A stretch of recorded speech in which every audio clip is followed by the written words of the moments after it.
কক্সবাজারের রোহিঙ্গা ক্যাম্পে পৌঁছেছেন যুক্তরাষ্ট্রের দক্ষিণ ও মধ্য এশিয়া বিষয়ক বিশেষ দূত সার্জিও গোর সহ 14 সদস্যের প্রতিনিধি দল।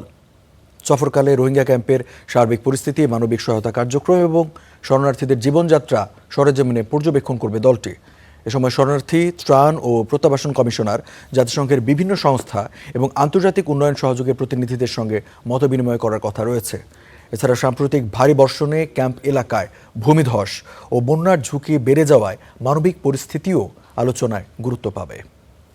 দর্শক, এ বিষয়ে আরও খবর জানবো। আমাদের সহকর্মী মুহিবুল্লাহ মুহিব আমাদের সাথে যুক্ত আছেন এবং মুহিবের কাছ থেকে জানতে চাইবো যে মুহিব, কক্সবাজার তো প্রতিনিধি দল পৌঁছেছে, এখন তারা কোন ক্যাম্পে আছেন এবং তাদের কর্মসূচি এখন কি লক্ষ্য করছেন?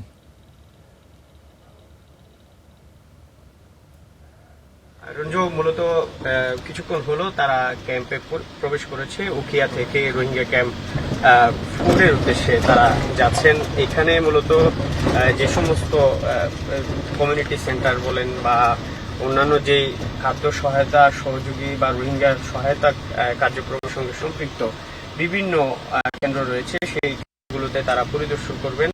14 সদস্য বিশিষ্ট এই প্রতিনিধি দলে সার্জিও আমরা দেখতে পাচ্ছি রোহিঙ্গাদের তাকে স্বাগত জানাচ্ছেন এবং তাদের যে বিভিন্ন দাবি দাবা সেই চিত্র নিয়ে রোহিঙ্গারা আসলে এখানে দাঁড়িয়েছে।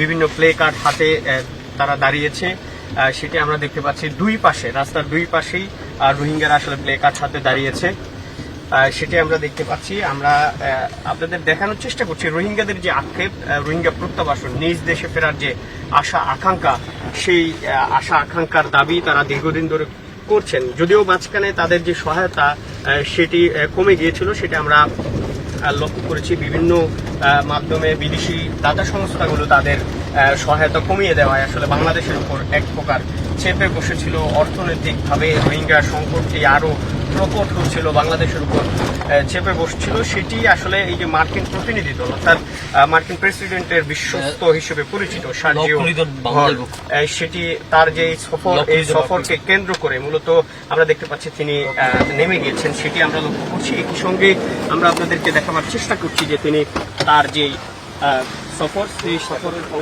তিনি এসছেন। আমরা তিনি সেই কেন্দ্রে আমরা লক্ষ্য করছি যে তিনি ওয়ালফু প্রোগ্রামের যে কেন্দ্রটি রয়েছে, সেই কেন্দ্রে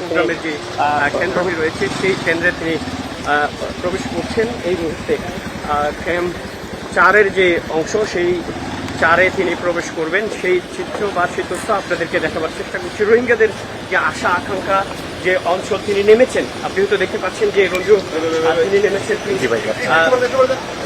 তিনি নেমেছেন এবং তার যে খবর আমরা দেখতে পাচ্ছি সেই রোহিঙ্গারা দুই পাশে তার সঙ্গে আসলে কথা বলবার চেষ্টা করেছেন। বিভিন্ন প্লে কার্ড নিয়ে আসলে রোহিঙ্গারা তাকে তাদের দাবি দেওয়া এবং বিভিন্ন বিষয়ে তাকে রঞ্জু কথা বলবার চেষ্টা করেছেন। আমরা দেখেছি দুই পাশে রোহিঙ্গা ক্যাম্পের রাস্তার দুই পাশে মূলত রোহিঙ্গারা তাদের সেই দাবি বিশেষ করে দীর্ঘদিন ধরে, অর্থাৎ গেল 8 থেকে 9 বছর ধরে তাদের স্বদেশে ফেরার যে আকুতি, সেই আকুতির তথ্য আমরা রোহিঙ্গাদের কাছ থেকে জানতে পেরেছি। রঞ্জু, আসলে তার এই সফরে তিনি শুধু ক্যাম্প 4 নয়, অন্যান্য যে ক্যাম্পগুলো রয়েছে, বিশেষ করে ক্যাম্প 6 এবং সে সমস্ত জায়গায় জাতিসংঘের যে খাদ্য বিতরণ কেন্দ্রগুলো রয়েছে সেখানে পরিদর্শন করবেন এবং রোহিঙ্গাদের সঙ্গেও তার কথা বলার কথা রয়েছে। আমরাও তার সঙ্গে তার রোহিঙ্গা ক্যাম্প সফরকে কেন্দ্র করে তার যে সফর, সেই সফরের আদ্যপান্ত জানার চেষ্টা করব। যদিও তিনি তার শিডিউলে আসলে গণমাধ্যমের সঙ্গে কথা বলবার কথাটি উল্লেখ করেননি। রঞ্জু, ছিল মার্কিন প্রতিনিধি দল কক্সবাজার রোহিঙ্গা ক্যাম্প পরিদর্শনের সর্বশেষ। মুহিবুল্লাহ মুহিব, আপনাকে ধন্যবাদ। দর্শক, আমাদের সহকর্মী কক্সবাজার থেকে যারা ছিলেন মুহিবুল্লাহ মুহিব।